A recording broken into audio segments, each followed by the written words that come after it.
नमस्कार दोस्तों, जय श्री राम, अस्सलाम वालेकुम, जय मसीही और सत श्री अकाल। स्वागत करता हूँ आपको इस नए वीडियो में।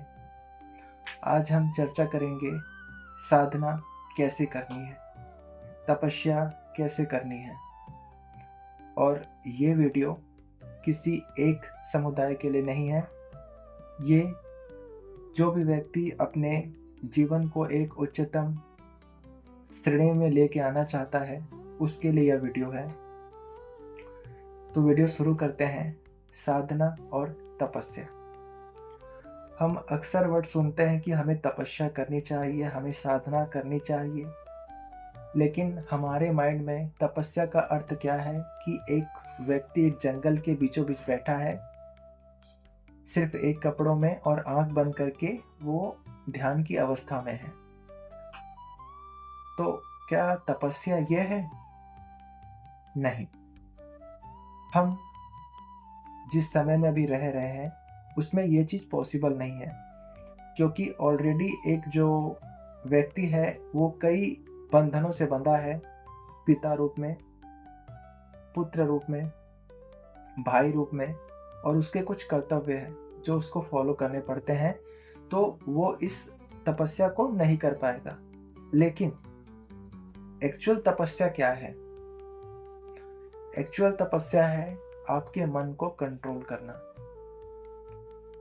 एक्चुअली साधना भी वही है। साधना यानी मेरे को साधना है उस चीज को, और तपस्या मुझको तपस्या करके उस चीज को साध्य करना है। हमारे जीवन में 99% इवन 100% जो भी चीजों में समस्याएं हैं वो हमारे मन में है। अब मन क्या है? मन और बुद्धि, ये दो जो चीज है वो आपके खुद के भीतर में है। ठीक है। जब भी आप कोई कर्म करते हैं आप इन दोनों का सहारा लेते हैं।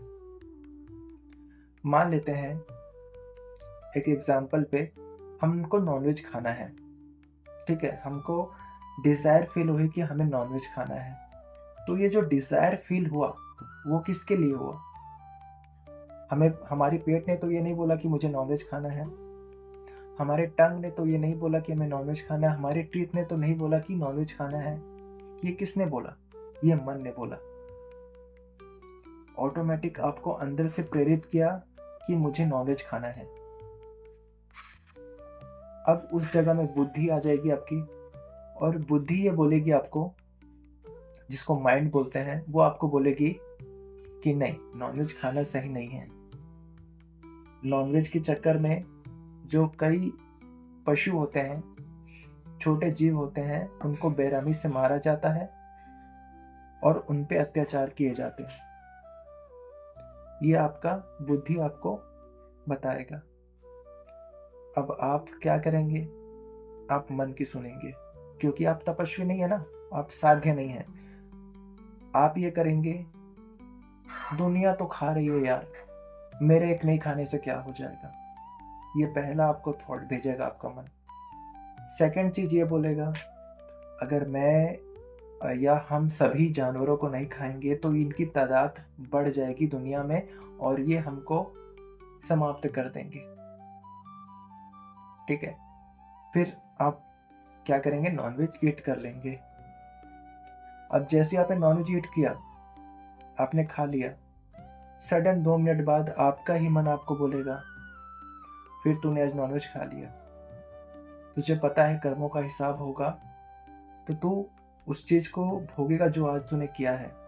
तुम्हारा मन जिंदा हो गया। तो अब देखिए मन की स्थिति को देखिए।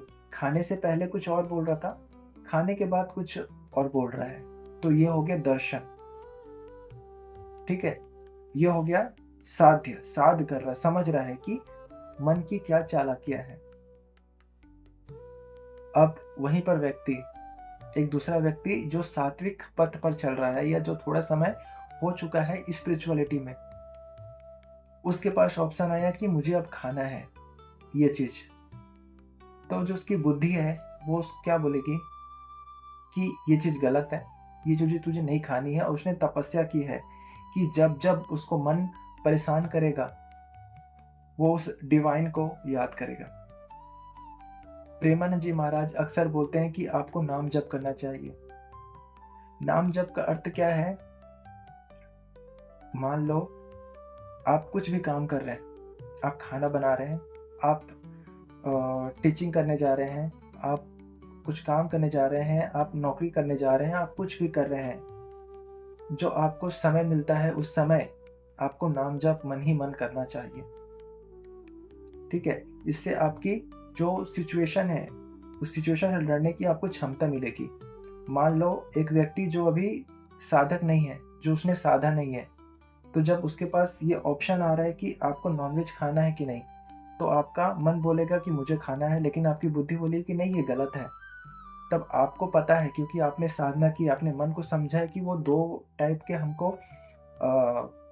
के हमें सोच और विचार प्रदान करता है, तो आप उस समय भगवान का नाम लेंगे। कोई भगवान, राम राम लीजिए, कृष्ण लीजिए, अल्लाह नाम लीजिए, गुरु नानक नाम लीजिए, मसीह नाम लीजिए। आप कोई भी धर्म को बिलोंग करते हैं, किसी भी ऊपरी सत्ता को मानते हैं जो आप मानते हैं कि वो दुनिया में सर्वश्रेष्ठ है, उनका आप नाम लीजिए। आप नोटिस करेंगे कि आपका मन उस समय शांत हो जाएगा, आपको प्रेरणा नहीं कर पाएगा। क्यों? क्योंकि आपने उस डिवाइन एनर्जी से अपने आप को कनेक्ट कर लिया, तो आपकी जो अंदर की डिजायर हो रही थी वो रुक जाएगी। ये फर्क है नाम जप का। इसलिए प्रेमानंद जी महाराज नाम जप में बहुत जोर देते हैं। इसलिए उन्होंने काउंटर की व्यवस्था की कि लोग काउंटर से करेंगे तो उनको कम से कम आदत पड़ेगी, हर व्यक्ति माल लेके नहीं घूम पाएगा, इसलिए उन्होंने काउंटर की व्यवस्था कर दी। ठीक है, तो हमको अपने आप को तपस्या करवाना पड़ेगा, हमको मन को समझना पड़ेगा कि मन हमको कैसे फंसाता है, हमको मन किस तरह से नीचे गिराता है, नीचे गिराने के बाद जलील करता है, फिर उठने के बाद फिर उसको पागल बनाता है। सारा चीज हमारा मन ही है। मन ही एब्स्टिन फाइल करवाता है, मन ही किसी के साथ हत्या कर होता है, मन ही किसी को प्रेरणा कर देता है कि उसको अपने जीवन खत्म कर दे, मन ही उसको पढ़ाई करने देता नहीं है, मन ही उसको आपस में मतभेद करता है। सब तो मन ही है, और दुनिया में 100% काम आप मन के थ्रू कर रहे हैं और उसी को नहीं समझ पा रहे हैं, और वो आपके अंदर ही बैठा है और आपको चला रहा है, लेकिन आप सोचते हैं कि नहीं मैं अपने आप को चला रहा हूं। एवरीथिंग इज वर्क, आप मन के थ्रू ही कर रहे हैं ना, आप प्रेम कर रहे हैं मन के थ्रू कर रहे हैं। आप किसी लड़की को पसंद करते हैं, आपने उनको कॉल लगाया, उन्होंने कॉल नहीं उठाया, अब आपके मन में तुरंत क्या सडन कॉल आएगा, नेगेटिव विचार आएगा, अरे किसी से बात कर रही होगी इसलिए मेरा फ़ोन उठाया नहीं इसने, या बिजी आ गया तो और पागल, कि यार कैसे बात कर सकती है। आपका मन ये नहीं कहेगा नहीं यार, अपने माता पिता से बात कर रही होगी, अपने भाई से बात कर रही होगी, रिलेटिव से बात कर रही होगी, आपका मन ये नहीं बोलेगा, आपका मन नेगेटिव चीज भेजेगा आपको। समझे? तो इसीलिए हमको बोला जाता है कि हमको नेगेटिव थॉट से दूर रहना है। और नेगेटिव थॉट से आप दूर कब रह पाएंगे? जब आप साधना करेंगे, जब आप ध्यान करेंगे, जब आप नाम जप का ध्यान करेंगे। कुछ भी काम कर रहे हैं आप ध्यान से करिए। हमारे जो बड़े थे हमको क्या बोलते थे? बेटा ध्यान से खाना खाओ, ध्यान से पढ़ाई करो, ध्यान से चलो। उन्होंने इस वर्ड को इतना हमको सिखाया है, लेकिन हमने समझा नहीं। एक आपको एक केस बताता हूँ। स्वामी विवेकानंद ना अमेरिका गए थे, और अमेरिका में भाषण देने गए थे, और एक बड़ा सा वो था, प्लॉट था, जमीन था, और कुछ बच्चे ना निशाना लगा रहे थे। ठीक है, वो आप देखे होंगे, एक जो सर्कल टाइप का होता है और बीच में एक रेड कलर की डॉट होती है, उस पे लोग धनुष बाण करके उसको निशाना लगा रहे थे। तो कई बच्चों का लग ही नहीं रहा है, कभी इधर चल रहा है, कभी ऊपर जा रहा है, कभी नीचे आ रहा है, कभी लग नहीं रहा है। स्वामी विवेकानंद इस चीज को देख रहे थे, और देखने के बाद बच्चों के पास गए और बोले दिखाइए, मैं निशाना लगाता हूँ। और उन्होंने 3 निशान लगाए, और तीनों उस रेड वाले डॉट पे लगाया उन्होंने निशान। क्यों? क्योंकि वो ध्यानी व्यक्ति थे, उन्होंने उस चीज पे कॉन्सेंट्रेट किया और निशान लगाया तो उनका लग गया। तो कहने का अर्थ है, जब आप ध्यान करते हैं ना, ध्यान से कुछ नहीं हो जाएगा। ऐसे नहीं हो कि भगवान उतर के आ जाएंगे, आपको आशीर्वाद दे देंगे, जाओ तुम जीवन में सब कुछ प्राप्त कर लो। ना कि ये पूजा से होगा। कई लोग पूजा कर खत्म कर देते हैं ना लोग, तो सबसे बड़े मूर्ख है। जिनकी आप पूजा करते हो उनके जैसे बनने का प्रयास तो करो आप। शिव जी सबसे पॉपुलर है। सब व्यक्ति, कोई भांग पी रहा है, कोई गांजा पी रहा है, कोई कुछ कर रहा है, कोई चीलम पी रहा है, कोई कुछ कर रहा है, और उनसे पूछने से बोलेंगे कि शिव जी भी तो कर रहे हैं। अरे गधे, गंवार आदमी।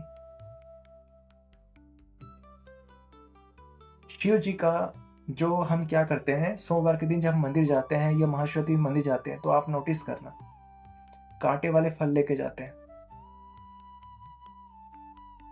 कोई नशा का पदार्थ ले जाता है, कोई कुछ लेता है, जो उनके मन की अंदर में जो कुर्तियां हैं वो लेके उनको चढ़ाता है। तो चढ़ाने का उद्देश्य क्या है जानते हैं आप? कांटे वाला फल की चढ़ाए कि हमारे अंदर जितने भी नेगेटिविटी है, जो भी चीज गलत है, जो भी चीज दूसरों को नुकसान पहुंचा रही है, उन कांटों की तरह मैं शिव जी को अर्पित कर रहा हूं और आप मुझे ध्यान प्रदान करिए। ये इसका कॉन्सेप्ट है ना। अरे वो भगवान को तुम एक कांटे वाले फूल से चढ़ा के और बोलोगे मुझे ये दिला दीजिए, मुझे वो दिला दीजिए, मुझे ये कर दीजिए, कुछ नहीं होगा। ऐसा होता ना, जो पंडित जी पूजा कर रहे हैं वो लखपति करोड़पति होते, समझे? तो करना भी सब है। आप जिस भगवान की पूजा करते हैं, जिस अवतार को आप मानते हैं, उनकी तरह बनने का प्रयास करें, साधना से, तपस्या से। अब कई व्यक्ति को स्मोक करने का एक आदत रहता है कि वो सिगरेट पिए बिना रह ही नहीं पाते हैं या दारू पिए बिना रह ही नहीं पाते हैं। उनके लिए अब क्या सजेशन है? अब मान लीजिए अगर आप सिगरेट और ये पी रहे, तो निश्चित है आपका फेफड़ा खराब होगा, कैंसर होगा, जो भी होगा, आपकी लाइफ खराब होगी। अब इससे बचना है और साधना करनी, तो कैसे करोगे? मान लो आप दिन में 4 पीते हैं, आप नाम जप करते हैं, 4 पी रहे हैं और नाम भी जप कर रहे हैं। अब क्या होगा कल के दिन में ना, जब भी आपको बहुत ज़्यादा मन परेशान करे कि नहीं मुझे स्मोक करना है, मुझे नॉनवेज खाना है, मुझे कुछ और करना है, कुछ गलत काम करना है, तो उस समय ना मन ही मन नाम जप करिए, जिस भी परमात्मा को मानते हैं। ये हो गया आपका तपस्या। और कंटिन्यू आप ये करेंगे तो ये हो गई साधना, और एक दिन वो ऑटोमेटिक छूट जाएगी। ऑटोमेटिक आपको स्मोक करने की, मतलब उसको आपको लगेगा ही नहीं कि यार मैं कहाँ फंसा था, ऐसा लगेगा। जब आपको समझ आएगा कि मैं किस दलदल में फंसा था, मैं किस गंदी चीज़ों में फंसा था। आपको छोड़ना कुछ नहीं है। नॉनवेज खाने वाले को नॉनवेज नहीं छोड़ना, सिगरेट पीने वालों को सिगरेट नहीं छोड़ना, दारू पीने वालों को दारू नहीं छोड़ना है। आपको साधना करनी है, ये ऑटोमेटिक छूट जाएंगे। छोड़ने जाओगे ना, आपको पागल कर देगा आपका मन। तो साधना करिए और लाइफ को अपलिफ्ट करिए। लाइफ के अपने जीवन है ना, ह्यूमन लाइफ है, इसका उद्देश्य है। एक ह्यूमन जो है ना, उसके पास ही एक फ्री विल है इस पृथ्वी में कुछ भी करने का, और किसी जीव जंतु पे नहीं है। तो और ये जो ह्यूमन बॉडी आपको मिला है ना, बहुत अच्छे कर्मों के बाद मिला है, और ये सभी धर्मों के लिए है। किसी एक धर्म को डिकोड नहीं कर रहा हूं मैं, हर व्यक्ति के लिए है, हर इंसानियत धर्मों के लिए है। ठीक है? तो तपस्या करिए, ध्यान करिए, साधना करिए, और जिन भगवान को आप पूछते हैं, जिन पैगंबर को आप मानते हैं, जिन मसीह को आप मानते हैं, जिन गुरुओं को आप मानते हैं, उनके पथ पर चलने का प्रयास करिए। वही आपकी असली पूजा है। बाकी सब ढकोसला है, सब ढकोसला है, उसका कोई मंतव्य नहीं है और ना कोई गंतव्य, कहीं नहीं पहुंचेंगे आप।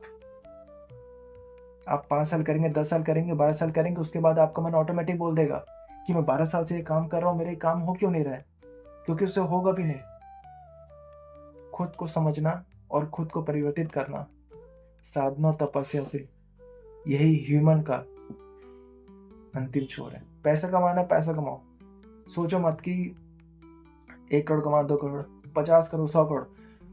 पैसा कमाओ, शादी करो, अपने परिवार बैठाओ, माँ बाप के साथ रहो, कर्तव्य निभाओ, सब करो, पर एक साधक की दृष्टि से। सब करना है आपको, कोई चीज नहीं छोड़ना है, लेकिन साधक बनना पड़ेगा। तब अपने आप जीवन को ना आप बहुत अच्छे से भोग पाएंगे। ठीक है, तो आज के लिए इतना ही रखते हैं। अगली वीडियो में और भी नई नई चीज़ों पर वर्णन करेंगे और अपने लाइफ को कॉन्शियसनेस, चेतना की ओर ले जाने का प्रयास करेंगे। धन्यवाद।